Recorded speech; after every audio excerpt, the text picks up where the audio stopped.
সম্মানিত সুপ্রিয় বন্ধুরা, আসসালামু আলাইকুম। আজকে আমাদের সিএসএস প্রজেক্টের 19তম ক্লাস। আর আজকের ক্লাসে আমরা এই যে ন্যাভ সেকশন, নেভিগেশন সেকশন বলা যায়, তো এই সেকশনের আইকনগুলোকে হোভার ইফেক্ট কিভাবে আমরা দিতে পারি সেই বিষয়টা কিন্তু সিএসএস এর মাধ্যমে কিভাবে করা যায় সেই বিষয়টা আজকের ভিডিওতে আমরা দেখব। তো সহজভাবে যদি এক্সপ্লেইন করে দেই তাহলে আমরা প্রথমত বডিতে মেইন কন্টেইনার মানে প্যারেন্ট কন্টেইনার নিয়ে সেই কন্টেইনারের মধ্যে আমরা 5টি আইকন সেকশন নিব। হ্যাঁ, সেই সাথে এই আইকন সেকশনগুলোকে আমরা যখন স্টাইল করব, যেহেতু ক্লাস নেম একই থাকবে, সুতরাং স্টাইল করার ক্ষেত্রে যখন একটা আইকনকে আমরা স্টাইল করব তখন তো বাকি 4টার জন্য সেই স্টাইলটা কিন্তু অ্যাপ্লাই হয়ে যাবে। এক আর 2 নাম্বার কথা হচ্ছে যে এখানে যখন আমরা সরু এলিমেন্ট দিয়ে কাজ করব তখন কিন্তু আসলে প্যারেন্টকে বলে দিব, মানে এই আইকন সেকশনের প্যারেন্টকে বলে দিব পজিশন রিলেটিভ। সরু এলিমেন্টের ক্ষেত্রে আমরা যখন বিফোর দিয়ে কাজ করব তখন এখানে বলে দিতে হবে পজিশন অ্যাবসলিউট। সেই সাথে হাইট ওয়েট বলে দিব প্যারেন্ট অনুযায়ী, তখন সে হাইট ওয়েট পেয়ে যাবে। সেই সাথে আমরা যখন এটাকে হোভার ইফেক্ট দিব, মানে এই আইকন সেকশনকে হোভার করলে বিফোর এলিমেন্টের কাজ কি হবে, তখন আমরা বক্স শ্যাডো দিয়ে দিব, তখন কিন্তু এটা হোভারের ক্ষেত্রে বক্স শ্যাডো কিন্তু আসলে পেয়ে যাবে। আর এখানে যে কালারটা ব্যবহার করেছি আপনারা চাইলে আপনাদের মতো করে ভিন্ন কালার তো অবশ্যই অ্যাপ্লাই করতে পারেন, সেটা আপনাদের বিষয়। তো এখন বেশি কথা বলবো না, আসলে কোড দেখা ছাড়া যত কথাই বলি আসলে মাথায় ঢুকবে না, তাই না? তো এখন আমরা সরাসরি চলে যাব ভিএস কোডে। তো কোড দেখলেই আশা করব আপনাদের এই বিষয়টা আসলে বোঝার কথা। জাস্ট আমরা এখানে সরু এলিমেন্ট ব্যবহার করব, ব্যাস। তো এখন দেখতে পাচ্ছেন আমার যে HTML ফাইলটা, এখানে কিছুই নেই। আর CSS ফাইলের মধ্যে আমি হিন শিলিগুড়ি যে ফন্টটা, সেটা গুগল থেকে যে কপিটা URL, তো এই কপি করে এনে মানে URLটা কপি করে এনে এখানে পেস্ট করেছি। সেই সাথে ইউনিভার্সাল যে সেকশনটা, এখানে margin 0, padding 0, box sizing, border box, font family, এই যে হিন শিলিগুড়ি, ওকে। আর এটা ইউজার সিলেক্ট নান, এটা রাখার কারণ হচ্ছে বলবো যে এখানে কেউ আসলে সিলেক্ট করতে পারবে না। এভাবে যে আমরা সিলেক্ট করি, তো এই বিষয়টা যদি আমি না চাই তাহলে কিন্তু এই বিষয়টা কিন্তু আপনারা এই কোডটা আপনারা লিখতে পারেন। আচ্ছা, এখানে আমি এটা কমেন্ট করে দিচ্ছি। জি, এখন আমি বয়লার কোড দিব। প্রথমেই টাইটেলটা চেঞ্জ করে দিব। জি, আমরা যেহেতু এখানে ফন্ট অসামের আইকন ব্যবহার করব, সুতরাং ফন্ট অসামের কিন্তু সিডিএন লিংকটা কিন্তু আমাদেরকে এখানে বলে দিতে হবে। এখন আমরা CSS এর লিংকটা এখানে বলে দিব। আচ্ছা, এখন যদি আমাদের সাইটটাকে আমরা লাইভ রিভিউ করি তাহলে জি দেখতে পাচ্ছেন আমাদের সাইটে কিন্তু বর্তমানে কিছুই নেই। এখন আমরা এইটাকে, আমাদের তো বলবো যে স্ট্রাকচার করা এখনো হয়নি, সুতরাং আমরা এখন স্ট্রাকচার করব। আমরা এখন কি করতে চাচ্ছি, বডিতে আমরা মূলত একটি কন্টেইনার নিব। একটি কন্টেইনার নিয়ে আইকন সেকশন দিয়ে 5টি আইকন সেকশন আসলে এখানে আমরা উল্লেখ করব, ওকে।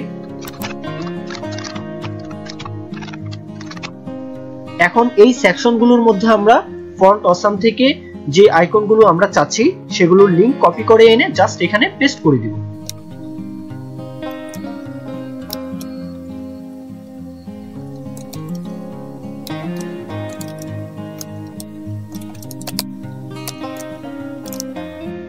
জি, আমাদের কিন্তু স্ট্রাকচার করার কাজ শেষ। আশা করব এই বিষয়টা আপনাদের সকলের বোঝার কথা। তো এখন আমরা সরাসরি চলে যাব CSS এ। CSS এর মাধ্যমে এটাকে আমরা এখন ডিজাইন করব, ওকে। প্রথমত আমরা কি করতে চাচ্ছি, আমরা চাচ্ছি এই বিষয়টাকে একদম মাঝখানে অ্যালাইন করতে। তাহলে বডিকে ধরে আমরা মিন হাইট 100, ভিউ হাইট দিয়ে display flicks, align item centre, justify content centre, এই কয়েকটা কোড লিখলেই কিন্তু আসলে এটা মাঝখানে চলে আসবে। সেই সাথে ব্যাকগ্রাউন্ড কালারটা দিয়ে দিতে পারি, ওকে।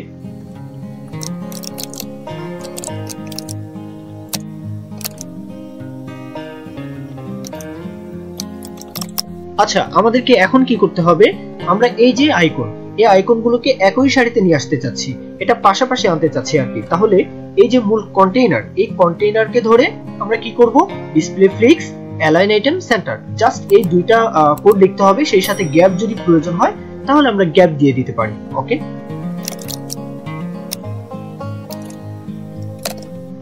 জি, দেখতে পাচ্ছেন আমাদের যে আইকনগুলো, এগুলোর সাইজটা অবশ্যই ফন্ট সাইজটা বাড়িয়ে দিতে হবে। তাহলে আমরা কি করব, আইকন সেকশনের মূল যে আইকন, একটা আইকনকে ধরলে প্রত্যেকটার জন্য অ্যাপ্লাই হয়ে যাবে। তাহলে আমরা এখন কাজ করব আইকনে, ওকে।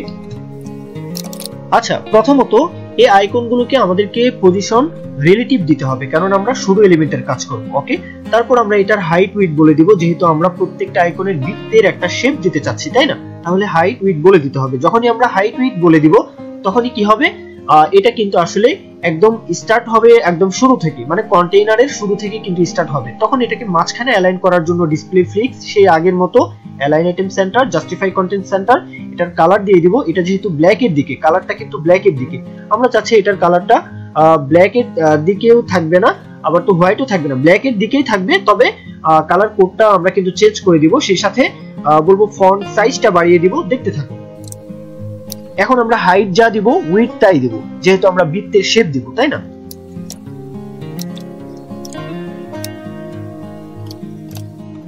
জি, যেটা বলছিলাম যে এটার হাইট উইডথ দেওয়ার সাথে সাথে কিন্তু এটা স্টার্ট হয়েছে কিন্তু একেবারে কন্টেইনারের শুরু থেকে, তাই না?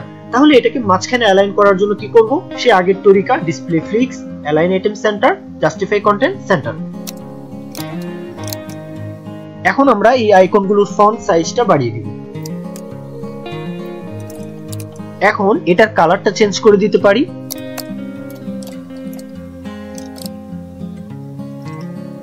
এখন এটাকে বৃত্তের শেপ দিতে হবে, তাহলে বর্ডার রেডিয়াস 50%। এখন আমরা কার্সর পয়েন্টার সেই সাথে ট্রানজিশন দিয়ে দিতে পারি, বক্স শ্যাডো কিন্তু দিয়ে দিতে পারি। ওকে,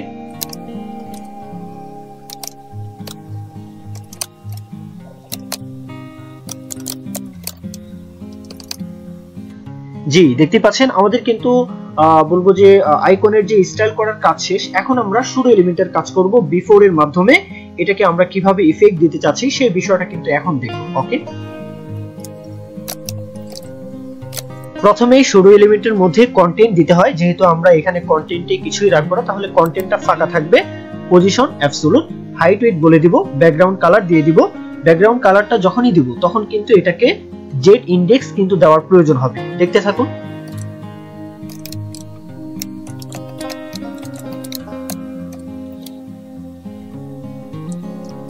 এখন আমরা এটাকে বর্ডার রেডিয়াস দিয়ে দিব বৃত্তের শেপ দেওয়ার জন্য 50%। তারপরে জেড ইন্ডেক্স কিন্তু এখানে আমরা একটু কমিয়ে দিব। ওকে,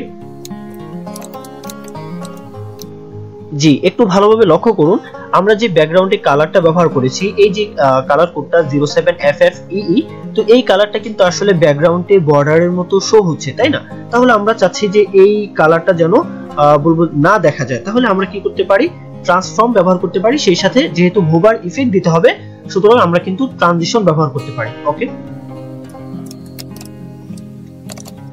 আচ্ছা এখন আমাদের কাজ হচ্ছে এই আইকনগুলোকে হোভার করলে বিফোরের কি চাচ্ছি আমরা চাচ্ছি যখনই এই আইকনগুলোকে হোভার করা হবে তখন এটার বলবো যে ট্রান্সফর্মটা বেড়ে যাবে, মানে যেই কালারটা আমরা দিয়েছি সেই কালারটা কিন্তু এক ধাপ বেড়ে যাবে, এমনটা চাচ্ছি আমরা। সেই সাথে বক্স শ্যাডো দিতে চাচ্ছি। তাহলে দেখতে থাকুন, আমরা তাহলে কি চাচ্ছি? এই আইকনকে যখন হোভার করা হবে তখন বিফোরে আমরা কি ঘটাতে চাচ্ছি এই বিষয়টা আমরা এখন চাচ্ছি। ওকে,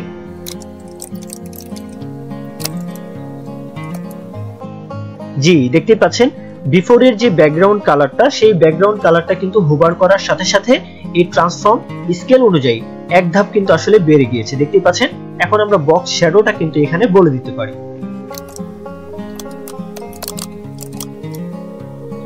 জি লক্ষ্য করুন, এখানে যখনই আমরা হোভার করছি তখন কিন্তু আইকনগুলোর কালার কিন্তু পরিবর্তন হচ্ছে না।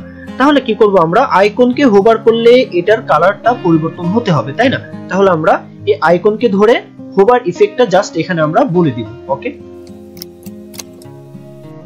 এখন আমরা এটার যে ট্রানজিশনটা আসলে বলে দিতে পারি, কেননা এখানে যখনই আমরা হোভার করছি আইকনের কালারটা ধাপ করে লাভ দিয়ে কিন্তু আসলে চেঞ্জ হয়ে যাচ্ছে, দেখতে কিন্তু সুন্দর লাগছে না। তাহলে আমরা ট্রানজিশনটা দিয়ে দিব। জি সম্মানিত সুপ্রিয় বন্ধুরা, দেখতেই পাচ্ছেন আমাদের কাজটা কিন্তু মোটামুটি কমপ্লিট বলা যায়। তো আমি আমার যথাসম্ভব প্রচেষ্টার মাধ্যমে এই ছোট্ট ভিডিওটি আপনাদের মাঝে উপস্থাপন করার চেষ্টা করেছি। তো বাদবাকিটা অবশ্যই যদি মনে করেন যে আমার ভিডিও থেকে আপনাদের কোনো না কোনো ভাবে উপকার হয় বা হবে, অবশ্যই চ্যানেলটি সাবস্ক্রাইব করে রাখতে ভুলবেন না। লাইক কমেন্ট শেয়ার মাস্ট করতেই পারেন।